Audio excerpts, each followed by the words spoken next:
Welcome to Wellness Radio with Dr. Jeanette-Gallagher as your host.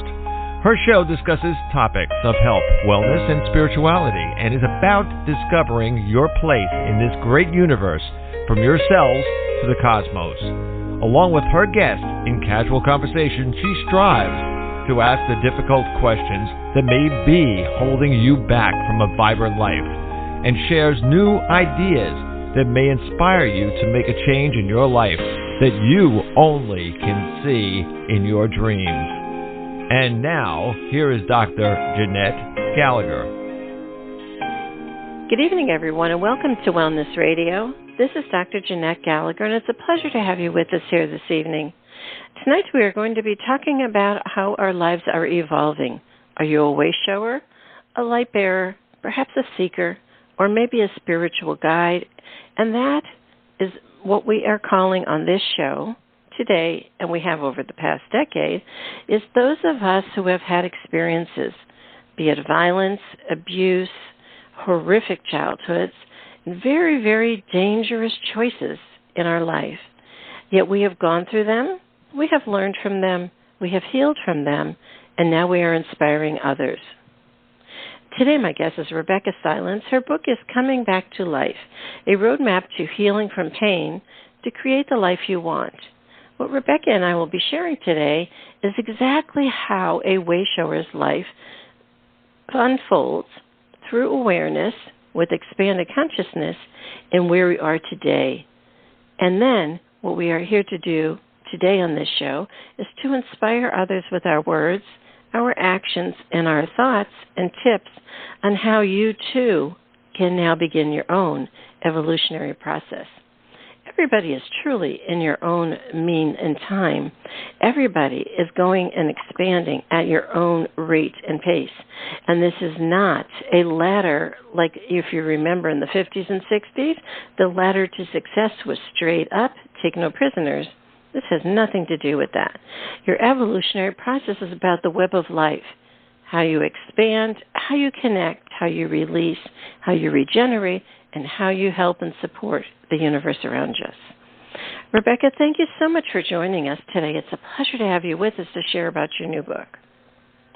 Well, thank you. It's an honor to be here, Dr. Jeanette, and I'm very excited to talk about so many things, but especially just piggybacking off of your beautiful introduction, I really don't think there's a right or a wrong way to live. There's just what works for us. And if we're not careful, we can easily get caught up in just what we've known and wonder why energetically things feel off and just unsettled. We are meant to live a fulfilled, gorgeous life in my experience and in my belief, regardless of what we've been through. So I'm so excited for this conversation and very grateful to be here. Yeah, so we have talked so many times over the decade about different steps along the process, because what we're finding is that people are becoming into awareness. I think, Rebeccah, it's important to start there about awareness. Awareness of what? Of awareness of who? Awareness of why. We talk about the soul journey, and I've likened it to, we are this ball of glitter. That's our soul, our spirit. And what it does is it's on this trajectory in the universe. And when you're born, you jump into this human wetsuit, so to speak. And when you jump into that human wetsuit, you kind of start to collect badges on it. The badges are your identity, your ego, your ancestral lineage, whatever you are defined as. I think sometimes people that have been through great devastating traumas in their lives, such as abuse and violence and devastation and loss and grief, struggle, sadness, whatever label you want to put on it, when you ask them, what do you want? Where are you? What's going on? Literally, I'm sure you may have had this point at some point in your life. You stand there and you say, I don't know. I don't have an answer. And that's really when the break of awareness starts, because you are no longer creating from your past template, your past imprints and your past stories. You are open to possibility.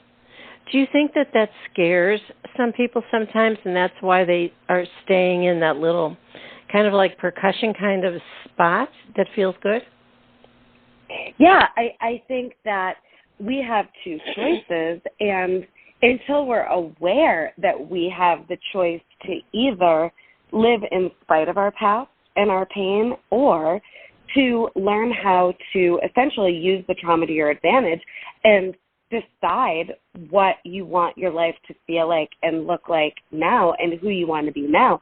That awareness in and of itself of knowing there's survival mode, but there's also whatever I choose that no longer has to be my past on repeat, defining me and dictating my possibilities. I mean, we are all born into so much possibility beyond what we've known, beyond what we've seen, especially in our family systems. But so many of us aren't even aware of that. And then if we are, in my experience, working with thousands of clients over the years, and in my own experience, the awareness that it could be different can almost be more paralyzing than the defeat of, well, this just has to be the way it is. I remember, the scariest part for me of cancer and a diagnosis that only gave me about a 5 to 10% chance of survival was actually the moment that I realized I was going to live. Because suddenly there was this blank canvas. Suddenly there was this awareness that life was never going to go back to how it was. And what was that going to mean? Who was I going to be? What was I going to choose? And then it became liberating, but at first it was beyond terrifying. And I think so many millions upon millions of people, once they are aware that life can be different, that can stump them beyond measure because, well, if I can have, be, do, and create anything, what if I don't know what I want? What if I don't know how? What if it won't work? There are so many things that make it really scary. But the point is, you have life to live, and you can design and deliberately create whatever you want. Let's also talk about the concept of when you do get to that point and you start knowing that there's work to be done and you start looking at your life in the past, what truly happens is people start to say, well, you want me to let go of the stories of the past or the people of the past? And then they realize that it may be their family, their loved ones, what they're deeply engaging in. And to be able to say, but that's all I know, that's who I am as my identity or my ancestral lineage, or that is who is supporting me or keeping me safe. When you start saying safety, support, family, when those have to shift, I'll tell you, that's when I think 99.9% of the people hang off the edge of the cliff and say, no way, and they climb back up their bungee cord, right? Yeah, yep. Back to what they know, back to what they're attached to, because there's this illusion of safety and security in what we've known. And what I will say to everyone listening is, in my experience, the more honest and real and willing I am to let go of attachments that give me a false sense of security, the more it makes room for the vibrational match that is meant for me now. So essentially, with that paradigm, there's no loss. And I think what people really get afraid of is the fear of loss, the fear of abandonment, the fear of having to be someone that abandons when we've been through our own abandonment hell. And I just want people brave enough to know that there is no loss when we stay committed to expansion and available for new possibilities that help us have an even greater experience of life. And the greater experience of life that we allow ourselves, the more we get to be of service to humanity and model possibilities that most would never even know were out there. Let's talk for a second about when you were around those people that have supported you, as you believe. They have supported you in feeding the dark. They have supported you in, conjuring up the witch pot, so to speak, and every day they all drink from it. And what happens is that your beliefs, your thoughts, the impressions, your consciousness is at a frequency in which it all supports each other. It's sort of like you're driving down the street and you're listening to an AM station on the radio in your car, and you stay within that spot because you want to be able to hear the song, because that's where you feel comforted. But when you go down a little and you pass under a bridge, it starts to have a dissonant kind of space, and you're going, oh, that doesn't sound good, it doesn't feel good, that hurts.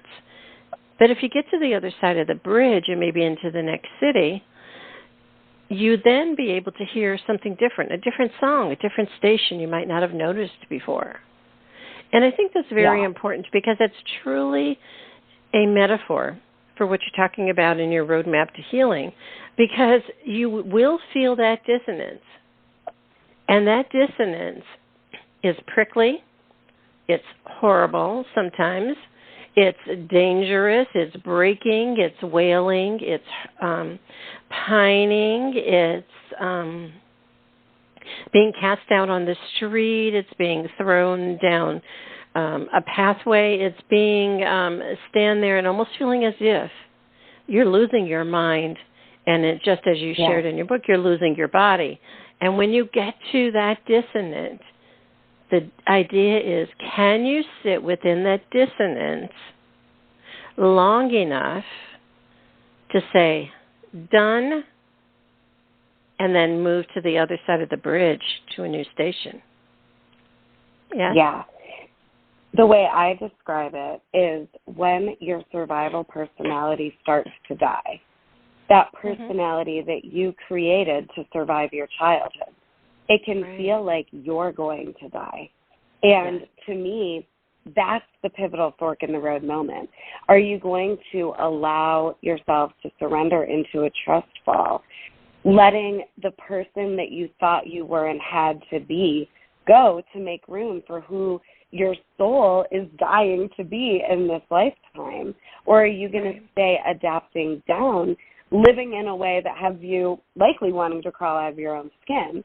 And in that moment that it feels like you're going to die, that's the moment to understand that you are on the verge of the ultimate rebirth.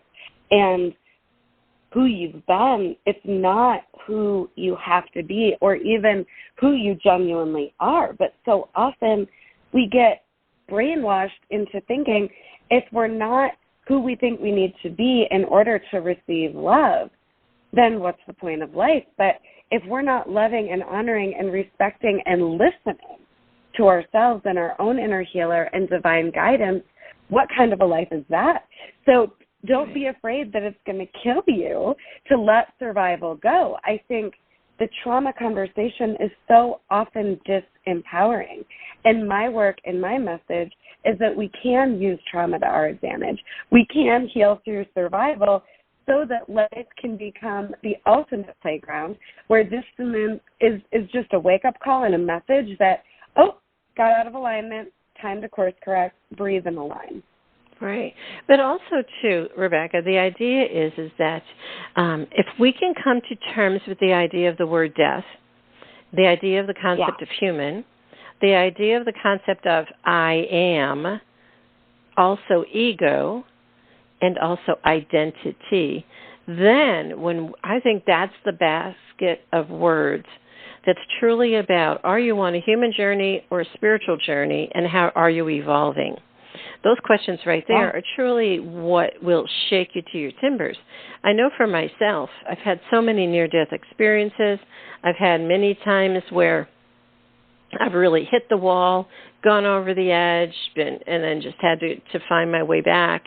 And so in essence, now that I'm almost 70, I can honestly tell you, yes, I have died many times this lifetime, and isn't it awesome? But I will tell you, the first few times, it was not, And then it comes to the point you realize and you understand the I am is the soul spirit. It is not the human vehicle or the stories or the imprints. Because the human vehicle, the human body, is just that. It's here to house you in this moment in time. The difference is that people get so wrapped up in, yes, it is my body, but it isn't the me. There's something more than the me, you know, because you really get stuck in that. Same thing as, you know, when we're operating and stuff, you know, on their brain or on their heart, they'll say, but what's going to happen to me? And it's like, but the you is still the soul and the spirit. We're just operating on your organ. Do you see? It's a different space and time. But I think sometimes people are unaware of that concept. And the reason, let's put it straight out, Rebeccah, is that the reason that they're unaware is because what you and I are talking about today is not something that we would have talked about 10 years ago, 20 years ago, and certainly not 50 years ago, because it just is an evolutionary spiritual thought in which your consciousness can accept it. So in other words, we wouldn't have been able to understand this many years ago. It would have been jargon. It would have been just words on a piece of paper, or it would have been just something in the ethers, you know, so to speak. Yeah. So I think what you and I are sharing today is when we talk about being a light worker, a way shower, somebody is a leader, that's someone who has been through all those experiences, can now look back in retrospect and put the pieces together and say, let's use this template to heal going forward, versus using the old ways and the old words. That's what you really want to be able to say what healing is about, correct? Well, and I think you mentioned something so important earlier about support and how easy it is for essentially us to attract people to help us support our trauma stories, our victim consciousness, our pain, the dark. And when it comes to identity, for me, it took multiple life-threatening moments and the death of my ego and my spirit and my identity over and over again. And for so long, I thought breakdown and crisis were prerequisites to healing and transformation.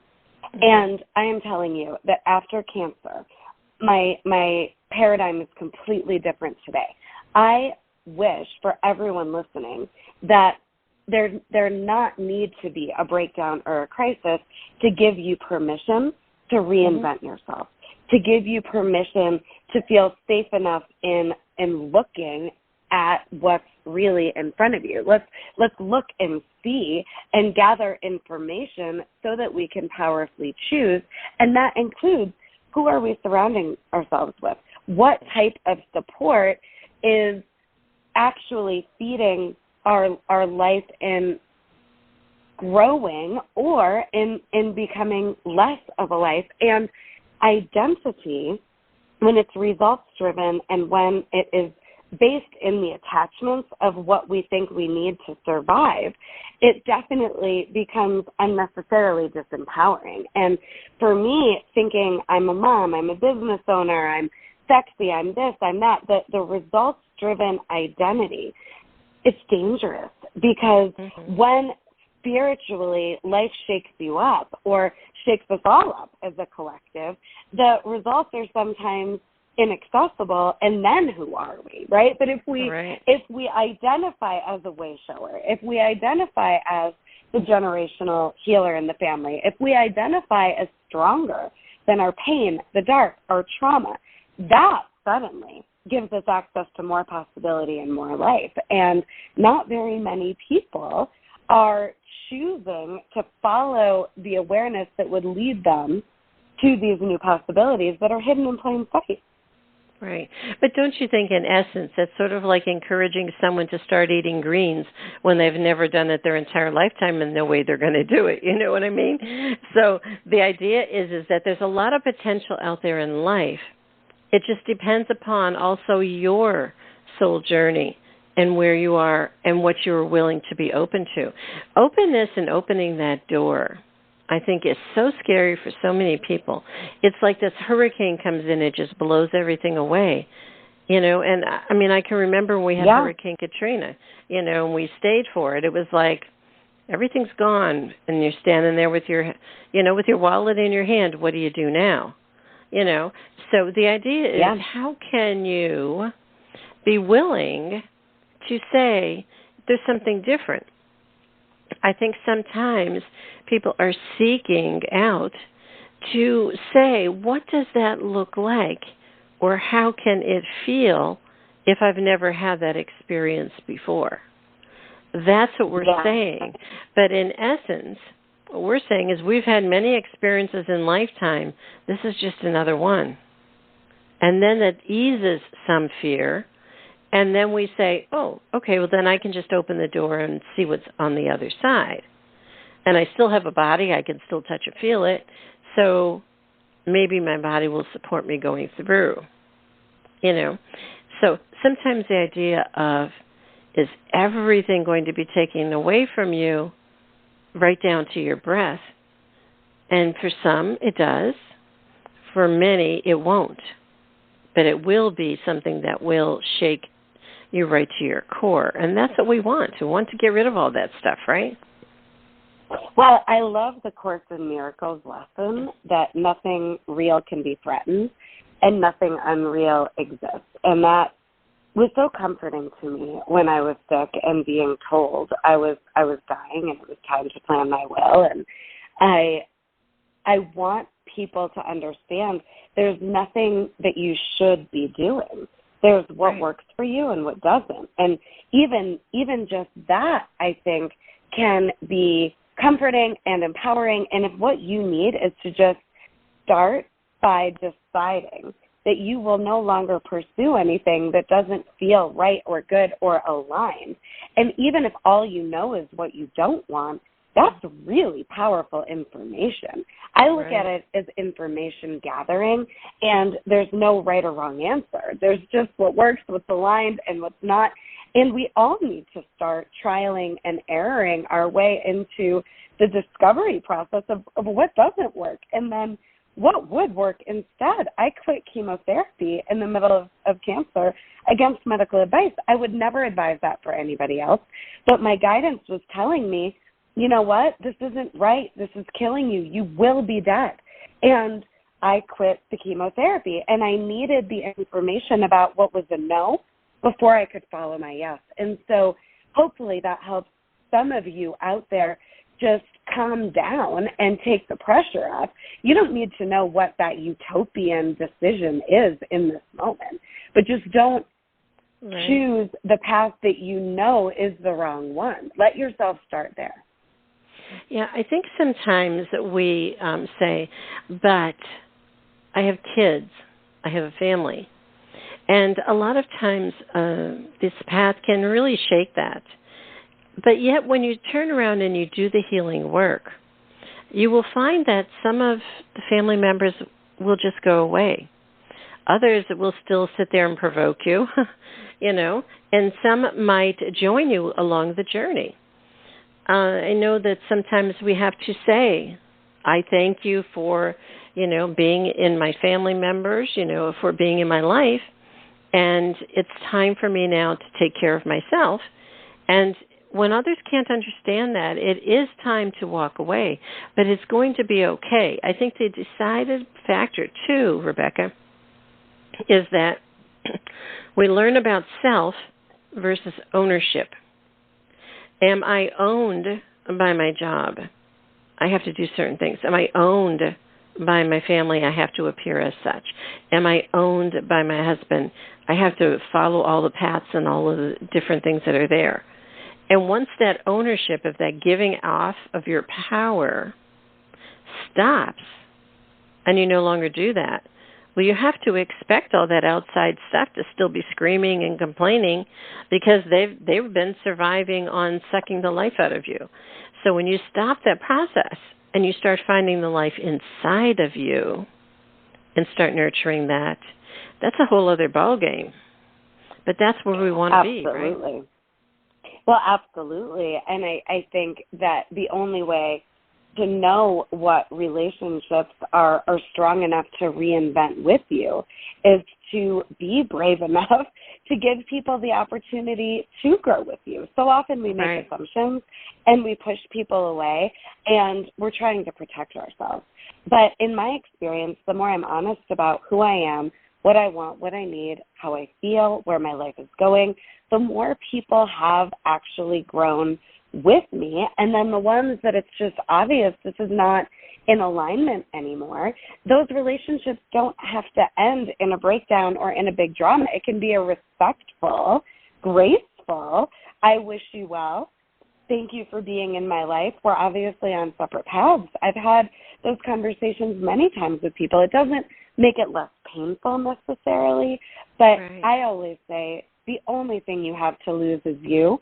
Don't you dare let that happen. Don't you dare adapt down, betraying yourself in the name of love, in the name of attachment to certain people, places, and things, when that inner guidance in you is wanting you to live fully.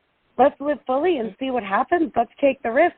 We've already survived so much impossibility and come out the other side. You can survive relationships that are not aligned going away, making room for more. Right, because once you do that, there goes the experiences, the stories, and the power they have over you, and the power you have given them. So once you start shifting on a very simple level, or so to speak, it will seem like it, once you start getting on that, you say, ooh, this is okay, I did that. Oh, I'm going to try this next. I'm going to do this next. And you start to become much stronger in saying, you know, I really don't like greens, and it's not on my menu today. I will find another way to get my vitamins, so to speak. Or I really don't choose to go to dinner with you all the time because I no longer drink, and I'm not interested in sitting down with this paradigm right now, at this time of my life. But also, too, realize you have the power to change your mind. You may not want to do it now because you just don't want to. It just doesn't smell good. It doesn't feel good, whatever it is. But you may say later, we're going to an outside restaurant. It won't affect me. I'll be happy to do that. Different. But then you may turn around and say, you know what? They're not doing their work, and I really want to ramp up my level. Perhaps maybe I'm going to take a break from it. So there are many different phases of a healing journey, but also, too, to understand it's not a success ladder that you go up. It's a web. Yeah. So you may have something tackled today and then, oh, gosh, what the heck? Something hit me today and I'm right back. As it would seem, people would say, I'm right back where I was before. And I would challenge you to say, I'm in a similar appearance. It is never the same. And once you do that, then you say, awesome. Okay, so then I can fix this one too, or I can work through this, or I can expand through this, or I could see what it's all about. So then you understand it's a web of life and progression versus a ladder to success, because we're really not trying to, quote, fix things. We're trying to learn and evolve through them, perhaps. Yeah, with the least amount of resistance possible. I mean, I think what you're saying is so beautiful and so important. And as you were talking, I was imagining a labyrinth. And a labyrinth, if you've never walked through one, it's like a spiral. And the way I see it is we can't change the circumstances that have happened. We can't change the circumstances that are happening. But we can have a different experience of how we feel. And I focus on how are we feeling? And we can walk that labyrinth and revisit an old wound, an old trauma, an old set of circumstances and feel differently. And to me, that's the ultimate metric of success, is my nervous system calm and regulated? Am I relaxed in the face of a scenario that at one point levels me? I can not need the circumstances to change and feel how I want to feel when I am grounded in and rooted in the highest, deepest, wisest version of me and divine guidance, and that's accessible and available to me anytime. And I tell people, just find what feels lighter. If you're aware that something feels heavy, press the pause button. What would feel lighter? And you can get off of all the things you think you should be doing to heal or to live or to be successful, and find what feels lighter, even just an hour a day. Put yourself on a process of I'm only focusing on what feels lighter, and let that be enough. And your best is always enough. And when you find yourself triggered, derailed, even leveled, this is, again, good information. The external world needing to be different for you to be okay, that's the ultimate giving your power away. That's the ultimate trap. And we can also own that we choose freedom in the face of any circumstance. We choose to own our power and our ability to transform emotionally anything and any circumstance that feels draining. And we can combat resistance by noticing it, being aware, and not letting it win. Let's talk for a second, Rebecca, about the word judgment. Judgment is just, I almost call judgment is the frequency, because you're just sitting in it and it's, okay, dare I move, dare I not move, and you feel it from outside, from inside, from everywhere. Self-judgment, we feel it from judgment from others. We feel it, judgment is what keeps the frequency there. And if you think about chemistry, the bond between two elements is judgment, because hydrogen exists on its own, oxygen exists on its own, but when that bond comes together, the judgment is it's now water. Well, yes, it is. That's judgment, So we think about the word judgment and we say, how can we utilize the process of being seen, heard, cared for, supported, loved, all of those human emotions in a place in a world in which we're evolving, but being cautious of the word judgment. What are your thoughts on that? Yeah, first and foremost, we are human, so there will be judgment. When we're leading, we are putting ourselves out there in a position that we will be seen and therefore judged. Now, what I think the good news about this is we can look at our judgments and we can decide what judgments serve us and what don't. For example, my judgment that chemotherapy was actually killing me, I believe, saved my life. My judgments around the people that were willing to support my holistic healing versus the ones that thought I was insane, it was good information to have. Right. And again, I think when we look at judgment as access to information that can help us experience more life, not less, that's powerful. When we look at judgment as life restricting us or trying to shut us down, that is very disempowering. And, I think the goal when it comes to judgment, Dr. Jeanette, is just to get to neutral. We don't have to get to a place where we love it, we feel good, excited, but let's get to neutral so that we take the charge out of it, we take the power out of it, and we get back to our ability to powerfully choose. Because in essence, it's just a process. It's just say it just is, okay. All of these things are all winding down around us. We are truly, I almost say we're almost in a black hole, All of this stuff is spinning around us. We're just trying to make sense out of it in the year 2022, Let's make sense of our day today, do the best we can, and continue to move forward. That's truly what our goal is all about. It's interesting you had said about, we're talking about judgment. I'm also a medium and a naturopathic physician, and I can remember I had some patients probably 2 decades, maybe 3 ago, and I had sat down with them and talked to them for 2 hours, and then I'd given them like 3 sheets of paper of stuff to do. And they looked at me and they said, my gosh, we only wanted you to give us one thing to fix it. This is like a job. We already have a job. We don't have time for this. And I went, whoa, okay. But then I kind of just stood back and I stepped away. And of course, they never came back. However, 10 years later, I saw one of those people on the street, and they said, those sheets of paper, I kept them, and eventually I kind of worked through them. It's taken me 10 years, but, it kind of was what I needed at that time to hear. So I think sometimes we are transitioning, feeling, changing. It may or may not seem like the right time for that step. And you say, okay, that's fine, set it to the side. Go on to a different step. Go into a different space and time.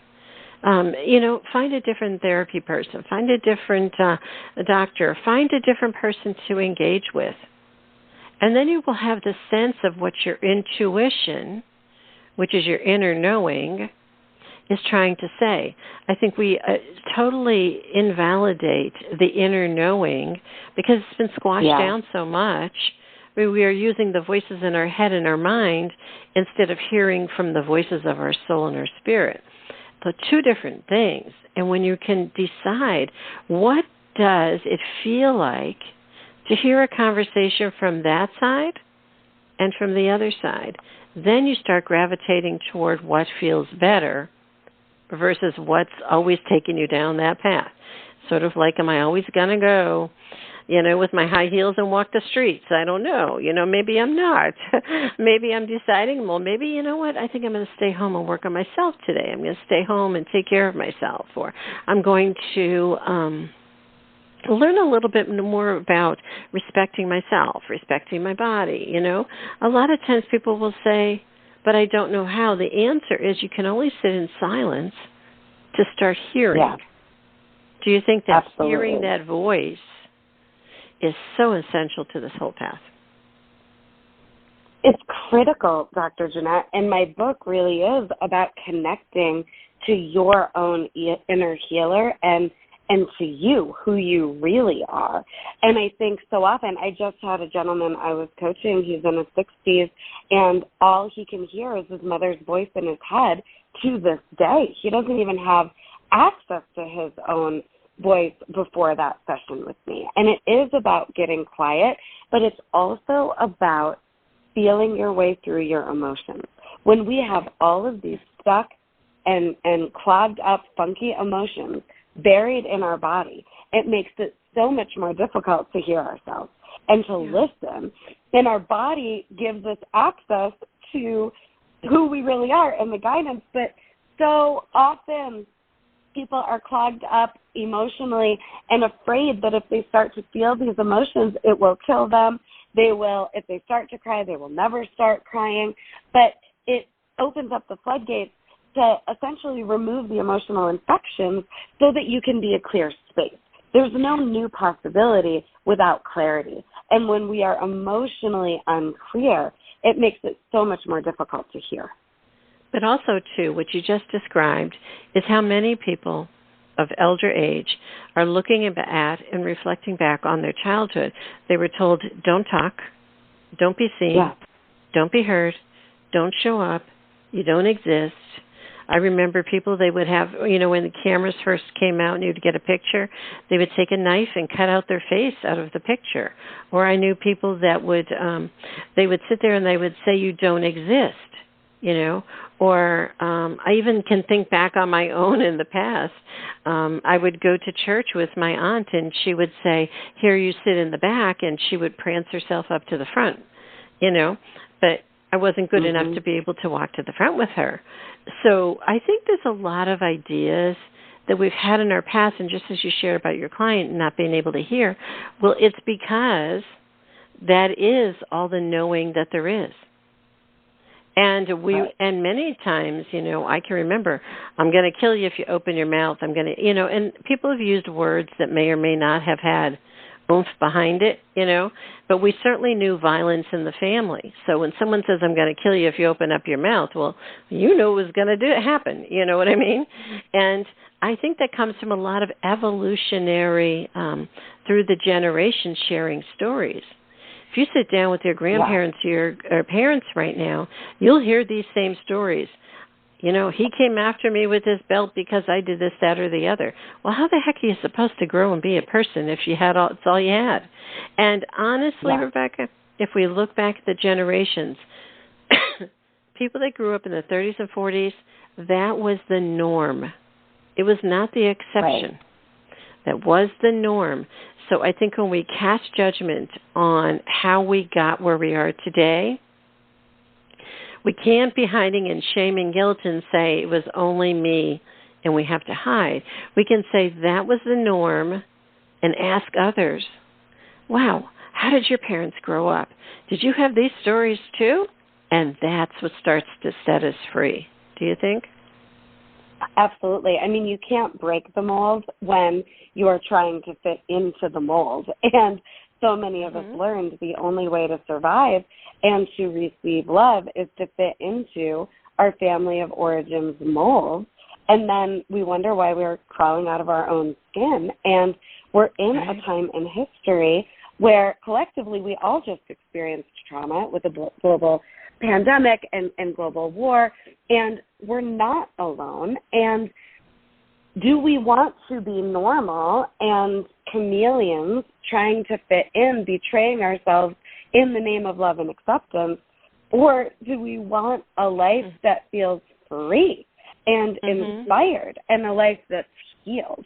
And we get to adapt into who we choose to be, or we can adapt down into what would have us, quote unquote, fitting in and keeping the peace. But I would much rather, be the one rocking the boat and let other people be uncomfortable and have my life versus, make sure the boat's never rocking and everybody else is happy and peaceful and I'm looking over the side of the boat going, but there's so much more I want to live. And again, I just want everyone to understand it doesn't have to be that you wait for things to get worse or for a crisis or a breakdown for you to just start playing with the idea that you get to choose and you can shake things up. And in most cases, people, they either, here's what I teach. There's three things that can happen when we get real. One, people easily work with you and they respect the process. Two, they get mad and they get over it.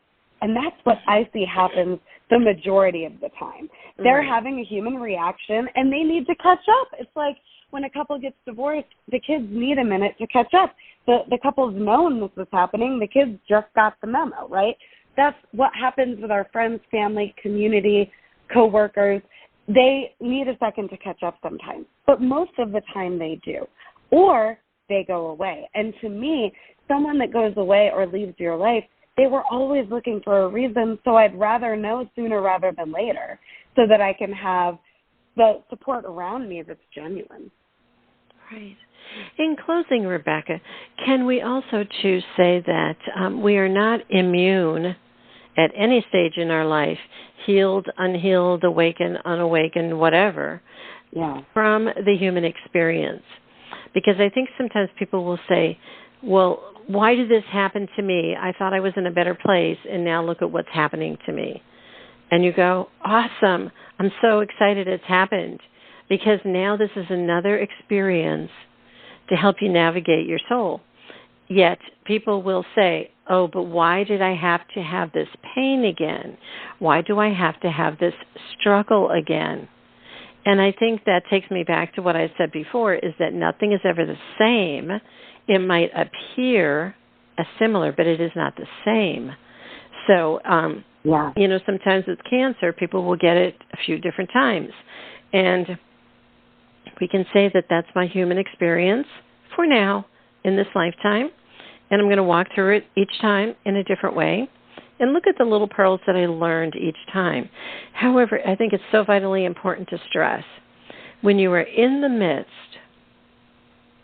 of a painful experience, if you're in the midst of something really deep and really overtaking your entire essence, there are times when you'll catch glimpses that you'll be able to get out of it and you'll be okay. However, sometimes it is meant for you to be able to feel it deeply and hear a different story.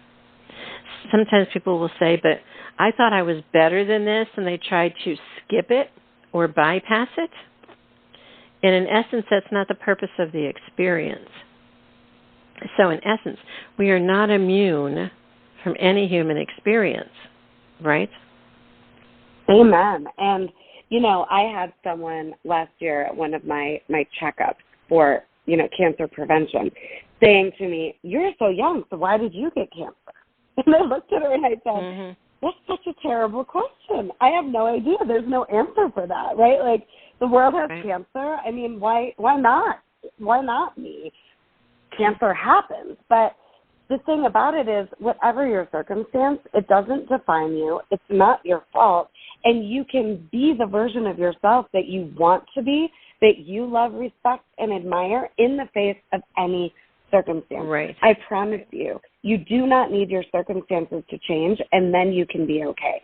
And that is the epidemic that keeps people suffering more than any other, in my opinion and professional experience. And you revisiting old traumas, old patterns, you having a human moment, that's an opportunity to remember you're alive, you still have the power to choose, and you get to decide how you're going to lead yourself through this situation. For me, I play a game that I won't not come out the other side and land on my feet. I refuse.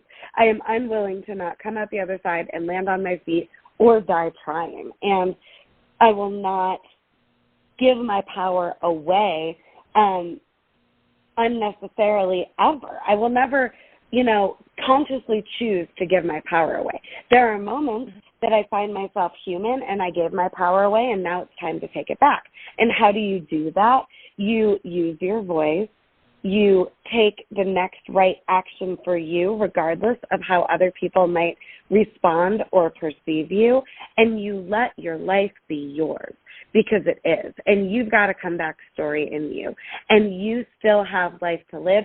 And while you're here, it is your right to be fully alive and to come back to life over and over again so that you can know you did. It's so interesting. In closing, I want to share this. Sometimes, in the face of domestic violence, and I've been there, you've been there, in the past, people would say, well, you need to get your power back from them. And I would always say, no way, Jose. That's a lower vibrational frequency. I don't want it. You can have it. I'm rising up from a different place, so I never, ever want to get my power back from anyone or anything. I have to be able to light my own light from inside to grow. And I think people need to totally remember that, because otherwise you end up in a pattern of revenge, stuck unforgiveness and forgiveness, conditional living. And when you can live from an unconditional point of view, that's when you end up saying that no longer resonates. That's, y'all can have it. Whatever you think you have, you can have it, and see you later, Yes, for sure. And not just unconditional, but unlimited. We are unlimited. The possibilities are unlimited. Right. And wherever we find ourselves limited, we get to heal through that so we can remember that light within. It's burning. It is not even possible to put it out. It just gets buried sometimes, and we forget to connect to that light within. But it's there. It's burning bright, and it has so much power. And you have so many miracles in store and so much life waiting for you to enjoy. And I hope for you that you get an experience of meeting the most powerful version of you while you're still in this lifetime. Yeah. It's absolutely a different way of living. It just, you breathe differently, and you open your eyes and you see so much more, and you just are able to be present in that space and time. I think sometimes people will say, I'm afraid, and I'll say, it's awesome.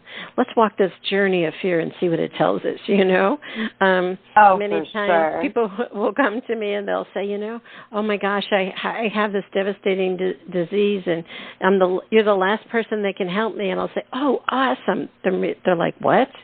I'll say, awesome. Mm-hmm. I'm glad you're here, because you've been seeking this point your whole life. Isn't it, welcome. We're now at the point where we're going to create a new one. Are you ready? And then that really changes people, don't you think?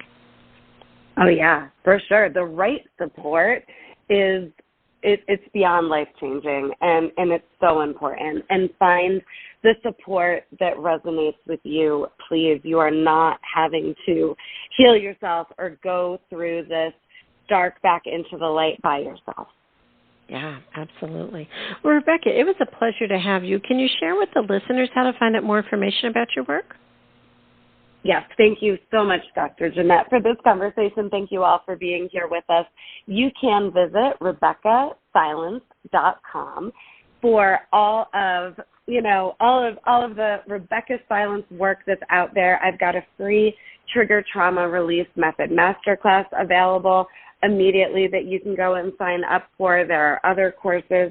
My YouTube channel is chock full of more material, but RebeccahSilence.com is the best place to go to reach out. You can set up a discovery call with me if you'd like to meet. But the message is this: healing is possible, and it's possible for you, for me, and for all of us, and we're not alone, and our best is enough, and I would love to hear from you. You can also follow me on Instagram at Rebeccah Silence, and I am just so honored to share time and space with all of you today. So happy to have you, Rebeccah. We thank you so much for sharing your stories and your tips, just as we've been engaging in this process, for over a decade now on this radio show. It's all about being able to be saying, is there something else, and isn't that awesome?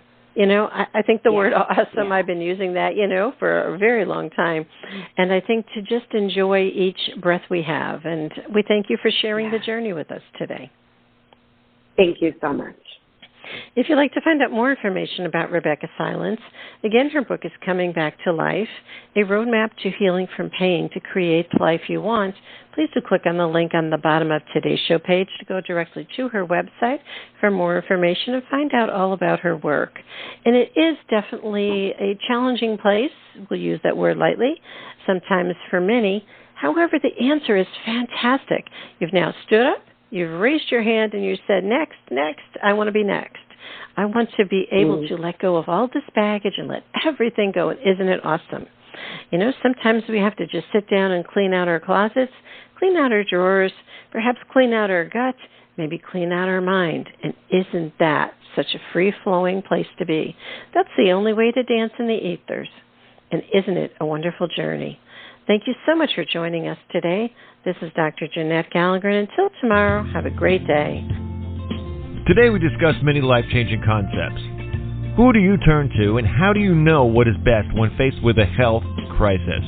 Dr. Jeanette is a patient advocate. She listens to the patient, the doctors, and the family, clarifies the health issues and concerns, then helps the patient make the best choices going forward. If you would like help implementing change into your life and health, we can talk and see where you are stuck and how to improve the quality of your life. Check the link on the bottom of today's show page or visit dr-jeanette-gallagher.com to schedule a phone appointment today.